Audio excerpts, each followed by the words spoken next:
첫 번째 종목으로 셀트리온을 준비를 했습니다. 어제 셀트리온 그룹주들이 일제히 급락을 했죠. 셀트리온도 8% 하락을 했는데 바이오시밀러 제품이죠. 휴미라 지금 미국 보험 등재가 불투명해졌다라는 우려에 동반 하락을 했습니다. 하지만 이 우려가 과도하다, 등재에 충분한 기회가 있다라는 증권사의 또 분석도 나오고 있는데요. 어떻게 봐야 될까요? 일단 오늘 중요한 관건은 결국 이제 셀트리온이 어제 하락을 딛고 얼마만큼 기술적 반등에 성공할 수 있느냐. 어제 8%대 급락이 나타났었고 이런 부분이 어제 오후장에 갑작스럽게 이런 하락을 불러온 만큼 최소한 오늘은 그 절반인 4% 이상 회복할 수 있느냐 여부가 관건이 될 것 같습니다. 저는 개인적으로 좀 가능할 거라고 생각을 해요.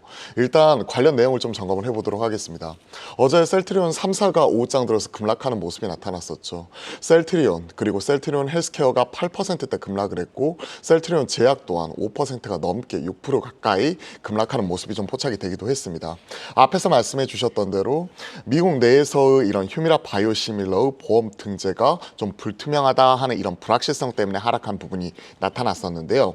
미국의 처방약 급여 관리업체 중 하나인 옵텀 RX 측에서 휴미라 바이오시밀러를 추가 등재를 했는데요. 거기에서 보면 암젠, 산도즈, 베링거 인게라인 3개 기업이 등재가 되었습니다. 그랬기 때문에 이제 셀트리온 쪽과 삼성 바이오로직스 이런 그 삼성 바이오 에피스죠. 에피스가 휴미라 바이오시밀러 이제 등재가 안 되는 것 아닌가 하는 이런 우려감이 있었었죠. 하지만 이와 관련 지어가지고 장 마감 이후에 셀트리온 측에서는 바로 해명 보도 공시를 내놓았습니다.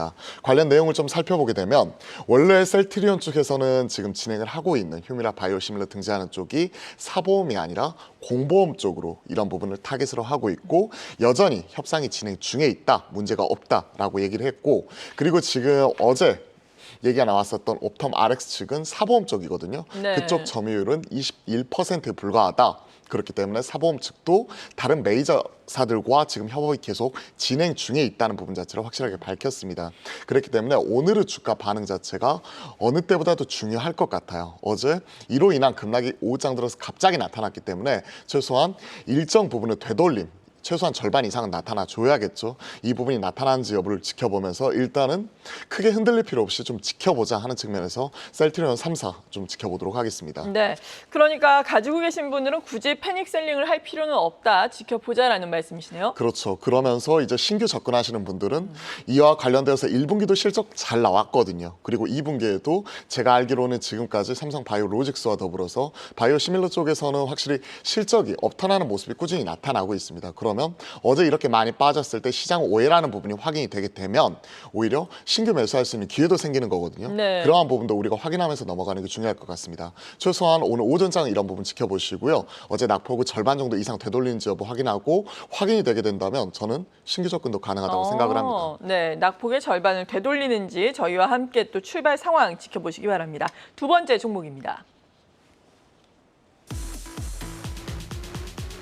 두 번째도 바이오네에서 LNC 바이오를 준비를 했습니다. 요즘 추세가 상당히 좋거든요. 우상향 기조를 이어가고 있는데 어제 또 재미있는 제목의 리포트가 나왔습니다. 고령화와 외모지상주의 시대의 위너다라는 평가인데 정말 위너가 될 수 있을까요? 네, 아무래도 이제 고령화 같은 경우는 뭐 시장의 큰 트렌드고 특히나 뭐 최근에 뉴스를 보니까 울산 같은 경우는 벌써 65세 인구분들이 이제 15%를 좀 넘어섰다고 합니다. 그만큼 이제 고령화가 좀 심각해지고 있는데 그런 추세에 맞춰서 이제 국내에서도 뭐 덴탈이라던가 임플란트 업체들도 많이 주목을 받았고 LNC 바이오 같은 경우도 뭐 피부 미용 쪽에서도 이제 제품 라인업을 좀 가지고 있지만 이 퇴행성 관절염을 이제 가지고 계신 그 이제 환자분들은 굉장히 좀 많이 기다렸던 제품들이 출시가 됩니다. 특히 메가카티라고 하는 이제 동종 퇴행성 관절염 치료제가 이제 런칭을 좀 앞두고 있는데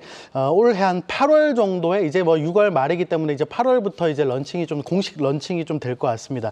이 메가카티 같은 경우는 이제 식약처에서 이제 작년에 허가가 나와서 국내 이제 퇴행성 관절염 시장이 국내 규모만 보면 한 400만 명 정도 되는 시장인데 회사 측에 이제 타겟팅하는 숫자들을 한번 좀 볼 필요가 있을 것 같습니다. 이게 이제 표를 좀 통해서 좀 보시면 이제 그 회당 한 600만 원 정도 하는 이제 시술 방식인데, 요게 이제 기존 경쟁 제품 같은 경우는 1000만 원대가 좀 넘어가는 부분들에 좀 부담이 좀 많이 있었습니다. 근데 요게 이제 600만 원대로 급격하게 좀 떨어지면서 가격 경쟁력이 좀 생길 수 있고, 그래서 이제 회사 측에서는 이제 출시하고 나서 2023년에는 한 2에서 3만 명 정도 타겟팅하고 있고요.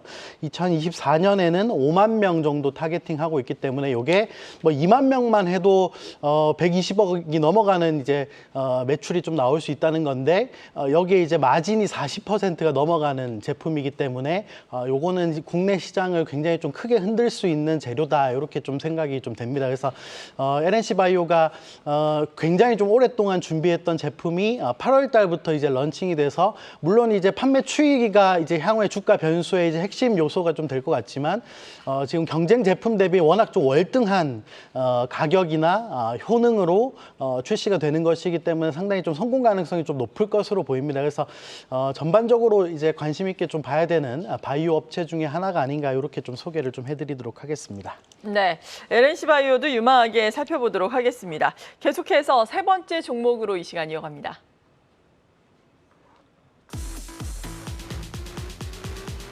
세 번째로는 화승 엔터프라이즈를 준비를 했습니다. 섬유의복 업종 내의 종목들이 어제 큰 폭으로 올라갔었죠. 최근에 가장 좋은 것은 영업무역이고요. 연일 52주 최고가 경신을 하고 있습니다. 한세실업도 또 수급이 개선되면서 저점 대비해서 많이 올라가고 있는 상황인데, 화승 엔터프라이즈 어제 물론 거래량이 실리면서 10% 올랐지만 최근에 추세가 상당히 좋지 않았거든요. 우하향 기조가 이어갔고, 고객사인 아디다스 좀 부담도 있는 것 같은데 어떻습니까? 네, 그렇습니다. 어제 많이 올랐지만 추가적으로 업사이드 열려 있다고 판단을 하고 있습니다. 왜냐하면 결국 영업무역과 한세실업도 지금 이와 관련된 하반기 개선에 대한 기대감과 함께 지금 추가적으로 신고가를 경신을 하고 있죠. 거기에 더해 영업무역이 먼저 대장으로 올라간 건 결국 룰루레몬, 최근에 돼지주까지 올라왔죠. 이쪽이 최근에 이제 업황 호조와 더불어서 계속해서 좋은 흐름을 이어가고 있고, 한세실업도 지금 당장의 실적은 안 좋지만 하반기 개선에 대한 기대감으로 인해서 신고가를 새로 쓰면서 키 맞추기 하는 모습이 포착이 되었습니다. 그러면 그 밑에 있는 OEM, ODM 관련된 이런 주요 종목들도 재고가 어느 정도 상반기 중에 마무리를 한 이후에 하반기에 회복할 수 있는 기대감 자체가 같이 실릴 것 같은데, 그와 관련되어서 이제 화승 엔터프라이즈도 최근에 고객사 아디다스 내에서 있었던 일부 노이즈를 극복을 하고 2분기부터 턴어라운드 나올 수 있기 때문에 이 부분을 같이 점검을 해보려고 합니다.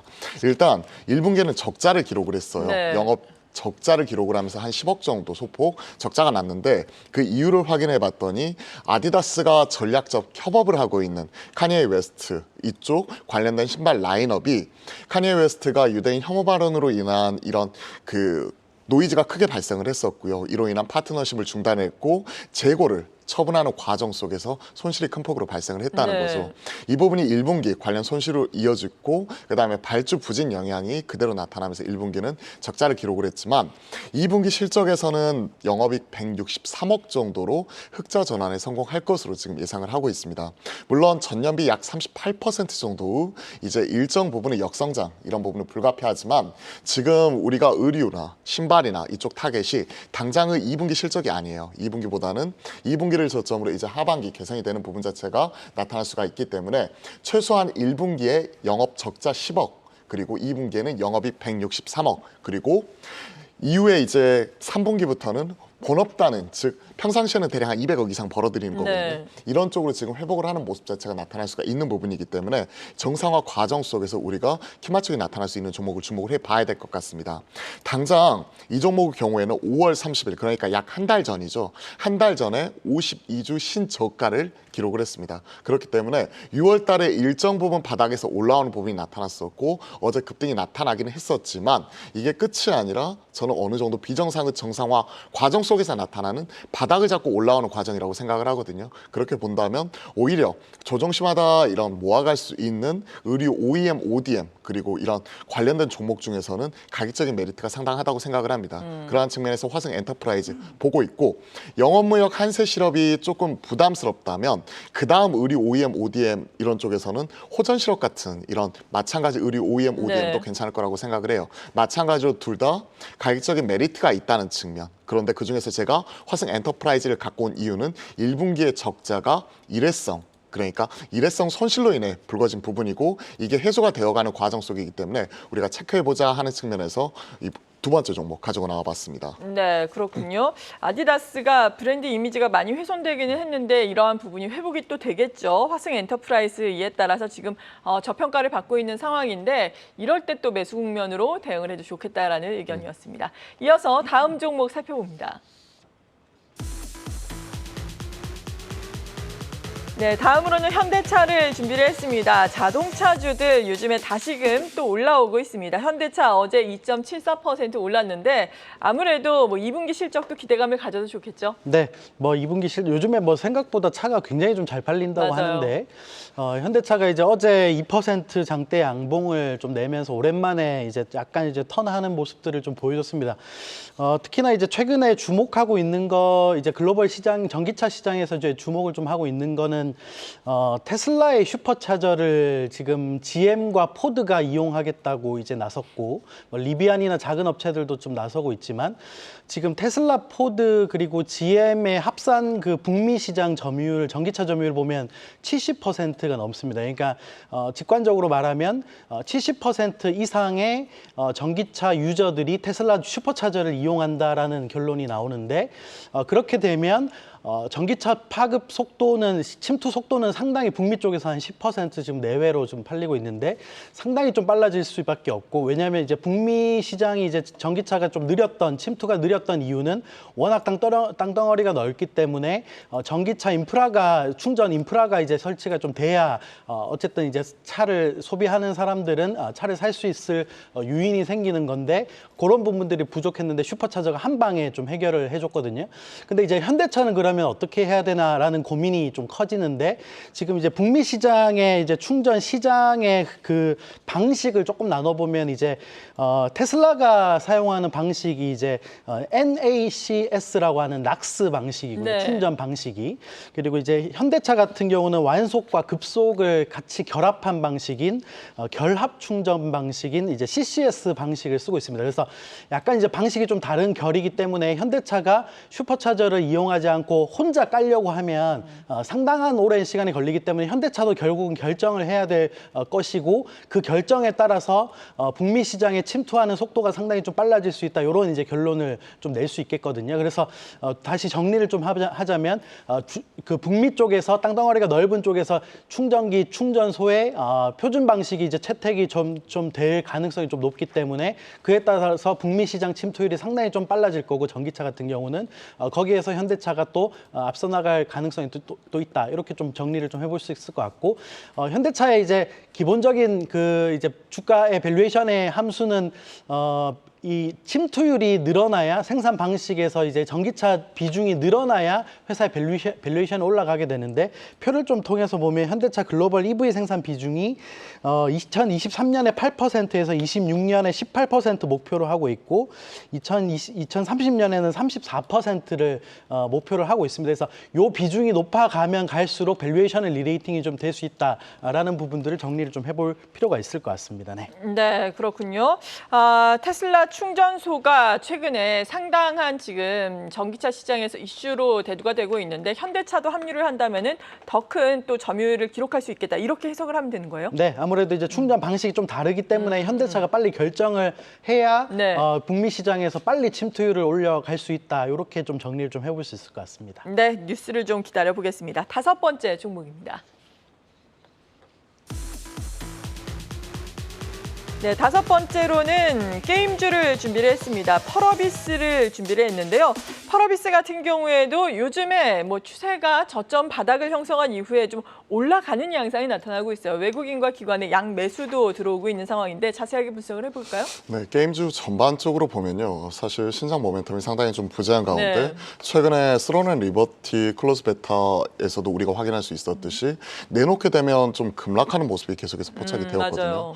어제 뭐 제노니아 관련된 소식도 전해줬고 제가 2위까지 올라가는 거는 어제 장 마감 이후에 확인을 하기는 했었는데 그 속도 자체가 되게 느리고 컴투스. 그렇죠. 컴투스 홀딩스가 내놓은 신작이죠. 네. 그와 관련되어서 좀 시장에서 실망감을 주면서 게임즈 전반적인 투심이 상당히 안 좋습니다. 하지만 그러한 가운데서도 어제 펄어비스가 6.3% 올라가는 모습이 좀 포착이 되었기 때문에 좀 차별화된 행보를 보이고 있는 이런 게임사들 우리가 체크하자는 측면에서 세 번째 종목으로 펄어비스 가져 나와봤습니다.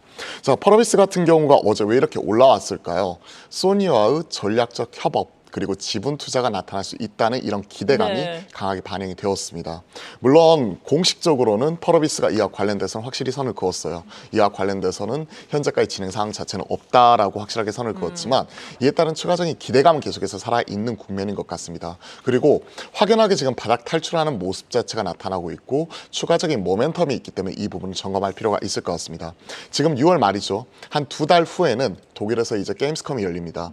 작년에 피해 거짓 생각하시면 될 것 같아요. 그때 이후에 네오이즈 피해 거짓이 글로벌하게 주목을 받으면서 상도 받았었죠. 그러면서 이제 주가 급등하는 모습이 네오이즈를 통해서 나타나기도 했었는데 이번 가장 큰 관심작 중에 하나가 바로 이제 펄어비스 붉은 사막이고요. 이때 이제 게임 영상을 게임스컴을 통해서 이제 공개를 한다고 네. 합니다. 그리고 출시는 내년 상반기 정도로 지금 추정이 되고 있는 이러한 상황이죠. 이로 인한 어느 정도 붉은 사막 모멘텀이 지금 현 시점에서 그대로 한 2달 정도 남아있는 시기이기 때문에 그대로 가져갈 수 있다는 측면에서 충분히 가능하다고 생각을 하고 있고요.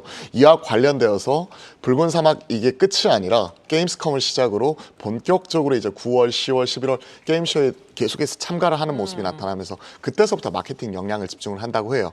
그게 이제 선반영이 되어서 펄어비스는 올라가는 모습이 포착이 되고 있기 때문에 저는 개인적으로 지금 현 시점에서는 게임사 내에서는 충분히 관심 가질 수 있다고 생각을 합니다. 네. 지금 내년에 지금 예상을 하기에 이게 붉은 사막이 24년 상반기 출시 예정이고 약 287만 카피 정도 판매를 가정을 하고 있더라고요. 그 경우에 매출이 약 5,500억대, 영업이익 1,500억 정도로 큰 폭의 흑자 턴어라운드가 가능하기 때문에 포워드로 땡긴다는 측면에서 놓고 보았었을 때 내년 상반기까지, 올해 하반기와 내년 상반기까지 실적 추정치를 땡겨보게 된다면 펄어비스 같은 경우가 게임사 내에서 업사이드 자체가 네오이즈와 더불어 가장 크게 열려있는 종목이다라는 평가를 받고 있거든요. 그러한 측면에서 놓고 보면 지금 현 시점에서 펄어비스 같은 경우도 우리가 바닥을 탈출하는 게임사에서 관심을 가져봐야 될 것 같습니다. 한 가지 또 추가적인 뭐 게임사들 간단하게 말씀드리면 네. 네오이즈 피우거짓도 이제 출시 9월달 출시 이런 부분을 밝혔잖아요. 그러면서 최근에 계속 좋은 모습이 나타나고 있고 중소형 게임사에서는 넥슨 게임즈 같은 경우가 최근에 블루 아카이브, 중국발 이런 그 고객들의 반응 자체가 상당히 좋고 관련된 이제 그 예약자 수가 큰 폭으로 늘어나 300만 이상이었죠. 하는 모습이 나타나면서 올라오는 모습이기 때문에 게임사 내에서는 부익부 빈익빈이 심화가 되고 있고 부익부에 해당되는 쪽으로 펄어비스나 넥슨 게임즈, 네오이즈 이렇게 볼 수 있을 것 같고요. 그리고 빈익빈 쪽에 해당되는 쪽으로서는 최근에 계속 신저가를 경신하고 있는 쪽이 카카오 게임즈 그리고 최근에 구설이 있었던 NC소프트 뭐 이런 쪽이 최근에 약간의 부진한 모습이 나타나고 있다는 부분도 같이 점검을 해드리도록 하겠습니다. 네, 이어서 마지막 종목도 알아보겠습니다. 네, 마지막으로는 솔루엠을 준비를 했습니다. 솔루엠의 추세가 요즘에 상당히 좋습니다. 그저께 52주 최고가를 경신을 했는데 ESL 시장 확장성에 주목을 하자라는 부분입니다. ESL이 마트에 가면 가격 표시가 되는 이러한 표시 뭐라고 할까요? 디스플레이라고 네. 하는데 좀 설명을 좀 해주세요. 네, 자세하게. 뭐 간단하게 이제 표를 통해서 한번 보시는 네. 게 이제 직관적으로 좀 보실 수 있을 것 같은데 백화점이나 아니면 식료품 마트라던가 의류 매장 이런 데 가보시면 이제 가격 표시가 되어 있지 않습니까? 근데 요즘에는 옛날에는 이제 가격 표시를 이제 종이 재질 같은 이제 단순한 종이 재질로 했는데 요즘에는 이 잉크사가 이제 개발한 이제 이 페이퍼 디스플레이입니다. 네. 이게 이제 디스플레이인데 요 안에 이제 그 가격 표시가 되고 그리고 이제 그 NFC가 내장돼 있어가지고 통신도 가능하고요. 그러니까 이제 재고 관리를 하기 위해서 이제 통신 기능을 넣어서 요게 이제 만약에 사람이 여기 태그가 이제 부착된 제품들을 가지고 나가면 무인 매장 같은 경우는 결제가 자동으로 되는 그런 기능까지 이제 탑재된 최근에 가장 좀 핫한 이제 디스플레이입니다. 그래서 요게 이제 최근에 뭐 백화점이나 의류 시장이나 아니면 이제 각종 이제 마트에 요런 이제 가격 표시 장치들을 이제 출시를 좀 하기 시작하면서 재고 관리가 좀 확보가 좀 용이하게 되고 그리고 무인화도 가능하게 되고 다양한 장점이 있기 때문에 이런 걸로 좀 많이 교체를 좀 하고 있는데 요거에 이제 글로벌 3위 업체가 우리나라 이제 솔루엠이라는 업체입니다. 솔루엠이 이제 1분기 때 실적 서프라이즈가 나왔는데 그대로 이제 ESL 표시 장치가 급증을 좀 하게 되면서 실적 서프라이즈가 나왔고 요 서프라이즈는 영속적으로 좀 나올 수 있을 것 같다라는 생각이 좀 드는데 단순하게 말씀드리면 2022년에 3,500억 정도의 ESL 매출을 했는데 네. 올해 1분기만 3,000억을 했습니다. 오, 좋네요. 그래서 굉장히 좀 빠른 속도로 좀 늘어나고 있고 요거는 이제 글로벌 기술력이 좀 있는 회사들만 생산을 할 수 있기 때문에 글로벌 3위의 기술력을 좀 가지고 있기 때문에 꾸준하게 수주가 좀 나오고 있는 상황이라서 굉장히 좀 고무적인 사업 현황을 좀 지니고 있는 것 같아서 향후에 이제 뭐 주가 수준의 이제 밸류에이션의 문제겠지만 지금 한 10배 내외 밸류에이션을 좀 받고 있기 때문에 향후에 추세적으로 좀 올라갈 가능성도 좀 높다. 이렇게 좀 관심 있게 좀 볼만한 회사다 소개를 좀 해드리도록 하겠습니다. 네, 주가가 많이 오른 이유가 확실히 있네요. 네. 숫자가 뒷받침이 돼주고 있고 기대감도 있다고 하니까 많이 올랐지만 그래도 또 저평가 매력이 있다라는 말씀이었습니다.